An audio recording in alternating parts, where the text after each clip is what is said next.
Hey all the future assistant professors, welcome back to English by Pooja Singh. In this series, we are discussing literary theory. So if you haven't watched the two videos of the literary theory syllabus and what is literary theory and introduction to new criticism, go and watch that first. Okay. Then because all the chapters are interconnected, if you will not watch one video, you won't be able to understand the text completely. So we were talking about what is new criticism, and now we'll be dealing with the one of the first critic who was associated with new criticism. Okay, so who was he? He was William Empson. He was a British literary critic, poet, and he was closely associated with new criticism movement. He is best remembered for what analytical style of reading poetry, where he looked for richness of meaning and theory of it. Okay, so if we'll talk about the major works of William Empson, these are the works which have been repeatedly appeared in UGC NET examination. If you can watch and access PYQ, go and see that how many these three have been appeared again and again. The very first one is 7 Types of Ambiguity, 1930. Some Versions of Pastoral, 1935, and Milton's God, 1961. And now we are going to talk about in detail 7 types of ambiguity. What is ambiguity?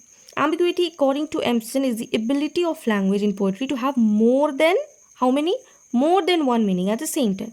This multiplicity gives the depth to literature, and that's what he talked about. Each word, so each words, each phrase will highlight, and you can interpret that thing in more than one ways. Like you can have multiple endless number of things. That means unclear picture of a text. So he identifies 7 types of ambiguities in poetry. Please remember ambiguity in poetry. Okay, so he discussed 3, and we'll be talking about these 3 because these are the major one: metaphor, antithesis, and allegory. Metaphor. What is a metaphor? A single word or a phrase carrying 2 or more meanings. Antithesis. Opposite ideas balanced within the same line. And and allegory is a whole poem or a story with a double meaning, that is surface plus deeper meaning. Now I will be explaining each of them in detail. The very first one, what is metaphor? So these are the examples that you should remember, and that will be easy to understand what new criticism means, because now we are not focusing on what? We are not focusing on the author.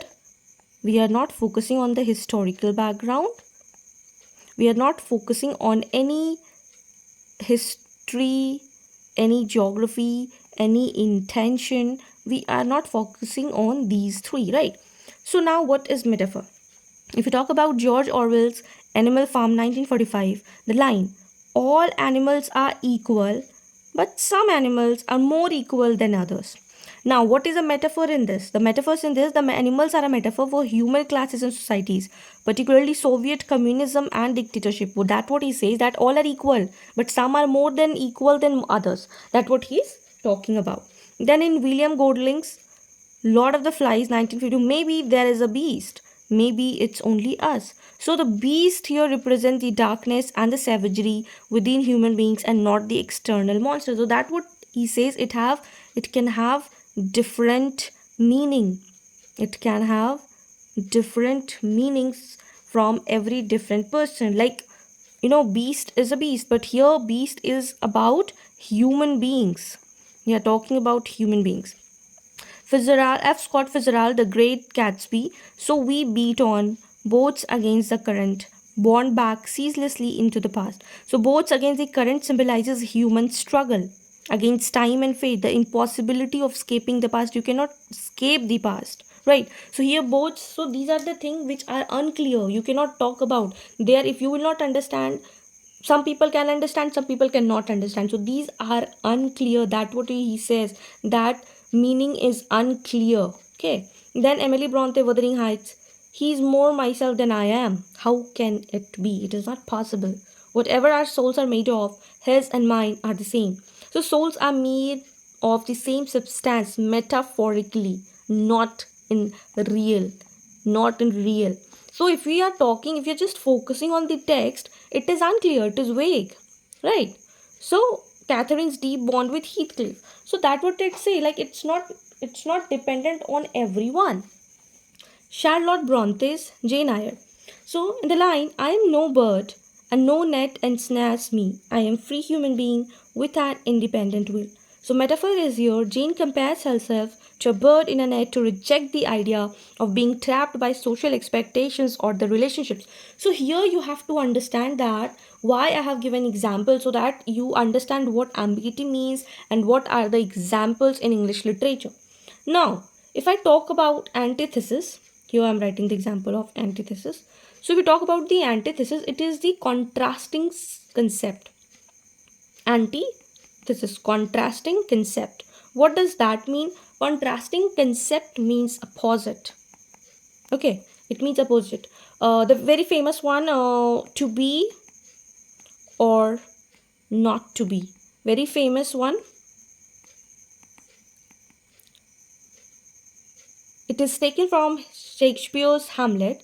What does that mean? It means, should I do it or should I not do it? So that is the balanced idea.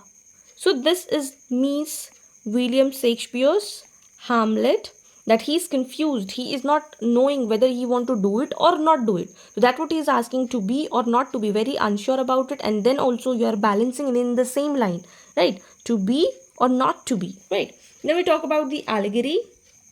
So if we talk about the allegory in English literature, George Orwell, Animal Farm, 1945.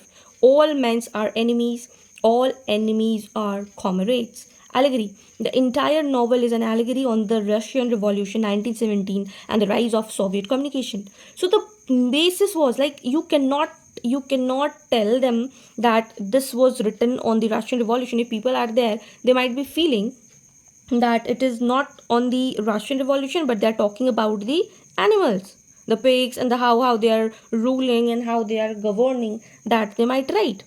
So everybody has its own and different. So here animals were being compared to Russian leaders. So people can interpret whatever they feel like. So that would it say unclear, ambiguity, right? So here they are the characters given. Then John Bunyan, The Pilgrim's Progress. This fair is so new erected business, but to think of ancient standing. Vanity Fair episode. So the whole book is a religious allegory of the Christian journey towards salvation. It's a very great story. If you haven't read it, please read it. It's amazing. Like you will be, exposed to a lot of follies and human follies, greed and everything like that. So here Christian was every believer. Vanity Fair was a worldly temptation. What are the worldly temptation? Cap को tempt करता है. Celestial City. So these are the things that is very, very important. And there is a seventh ambiguity that William Empson talk about, that when an author makes two statements, within the same context, both the statements are opposite. This shows that division of author's mind, and that lead to ambiguity, right? What does that mean? This means, suppose I'm talking about John Milton, Paradise Lost. Okay, so initially I talked all good about Eve, that yes, Eve was good. She took great decision of eating that forbidden fruit. Okay, she did great while talking to Satan. Okay, so in the early chapters I talked all good, but by the ending I started talking all bad about her. Like, no, she did bad. She should not have eaten that fruit of forbidden tree. She should not have been entrapped. She should be punished. It was not the Adam's fault, but it was all Eve's fault. Okay, so when you are not clear, your virtues, like after 5 pages you are abusing, that is giving multiple interpretation. That is very, very important, and this will help to critique, enrich, appreciation of work at the same time, and that clears clear thing. So this is very important, and UGC NET PYQs that who wrote 7 types of ambiguity, which critic explained ambiguity as a richness of meaning. So these are the things that you have to understand. Let's look what we have studied. So we studied William Empson. We talked about the major works by Empson, 7 types of ambiguity, then some versions of pastoral, Milton Scott. We discussed the first work in detail, 7 types of ambiguity, 7 kinds of ambiguities in poetry, metaphor, antithesis, allegory, and we saw the examples of each of them. And now we'll be talking about some versions of pastoral. In some versions of pastoral, he studied how literature represents the relationship between the simple life and the complex, between ordinary ill people and elites. He argued that pastoral is not just about the shepherds, right? It's about rural life, but representing tension between the high and the low class. That's what he says, that if you are from rustic people, if you're downtrodden, and then if you'll see the high class society people, high class people, life is not same, right? So pastoral literature often disguise serious social or political issue and simple rural imagery, so they often hide it, right? Then Milton's God, he is describing his views on Milton, that he is criticizing Christianity, right? It is another famous and controversial work by Empson. He analyzed how John Milton's Paradise Lost argued that it is portrayed in the poem often appears tyrannical, unjust, and cruel. Why? Because he says that you're not just reviewing the dilemma of Saturn, right? He was true in his favor. He was asking whether I should submit to God or fulfill my own desire. But he took the revenge. He took the self call. He took revenge from the God. He was not accepting the fate, that why he was doing partiality, right? Empson says that religion is going to make suffer, and that would suppress his own desire. Why to suppress own desire? He was not suppressing his own desire. That what Empson is talking about, that instead of defending God, Empson suggested that poem shows the contradiction of theology and Milton's own. He says that you cannot be superior, whether I should submit to God or fulfill my desire. So that what he has given his views on why Milton has written like that. Basically, he is not liking Milton's God, and he is criticizing, saying that Milton's God is cruel. So there was a PYQ question has been asked. Which critic argued Milton's God is cruel? Now, why it is important from the UGC NET point of view, why he is relevant? Because all the PYQs regularly ask about the 7 types of ambiguity, so you have to read this in detail. Empson is one of the key figures of new criticism, but his style is more analytical and philosophical. His works connect literature to philosophy, politics, religion, making him stand from other critics like Richards or Brooks. So these are the things that you have to understand, that what are the ambiguity, why he talked about like that, and the simple thing is unclearness. Okay, this is the thing that he talks about as a whole. So this was it for today. If you like this session, do not forget to like, share with your friends those are preparing for UGC NET, and do subscribe for more such UGC NET content, and we are going to cover each and every writer of literary theory. So make sure you don't miss it. Till then, take care, keep learning, keep shining. Bye bye.